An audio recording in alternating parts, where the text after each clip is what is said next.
महाराष्ट्राचा आवाज आपल्या हक्काचा। कल्याण चिंचपाडा परिसरात एका व्यक्तीवर नशेबाज टोळक्यांनी जीवघेणा हल्ला केलाय।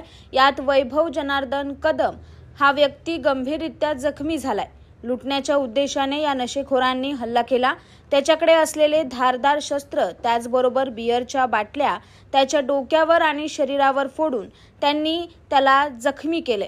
दरम्यान कल्याण शहरात वारंवार या नशेबाज तरुणांकडून नागरिकांवर हल्ले वाढत असताना आता पोलीस प्रशासनाने या नशेबाज तरुणांवर कठोर कारवाई करण्याची मागणी केली जात आहे। वैभव जनार्दन कदम, राहणार चिंचपाडा, बालाजी ज्वेलर्स, इकडे बघू,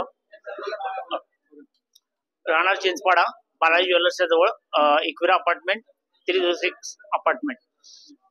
मी आज रात्री येताना मला गंजेडी लोक भेटले तिथे। 4 लोक होती। त्या 4 लोकांनी मला पकडलं आणि त्या 4 लोकांनी मला मारलं म्हणजे त्या तिथे भंगारवाल्याच्या दुकानामध्ये खुर्च्या होत्या त्या पण फोडल्या आणि प्लस बाटल्या होत्या, दारूच्या बाटल्या, त्या पण डोक्यात माझ्या फोडलेल्या आहेत। त्या फोडल्या आणि त्यांना पैसे हवे होते। त्यांनी पहिले खिसे चेक केले माझे, पण खिशामध्ये माझे पैसे नव्हते कारण की मी ऑनलाईन ट्रान्सफर करतो, तर माझ्याकडे खिशामध्ये पैसे नव्हते। आता पण मी माझी चप्पल आणि मोबाईल सगळं तिकडेच राहिलेलं आहे माझं।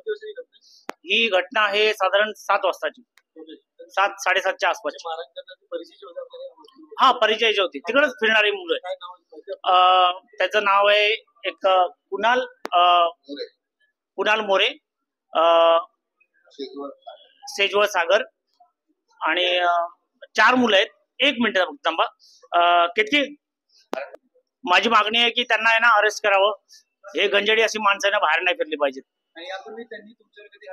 नाही, कधीच नाही केलेला, कधीच नाही केलेला। आज हे फर्स्ट टाइम आहे, 31 होता म्हणून त्यांनी हल्ला केलाय माझ्यावर। तुमच्या परिसरातील काही घडामोडी किंवा समस्या असतील तर आमच्या वृत्तवाहिनीला संपर्क करा आणि तसेच सतत अपडेट राहण्यासाठी आमच्या वृत्तवाहिनीला सबस्क्राइब करा आणि बेल आयकॉन दाबायला विसरू नका।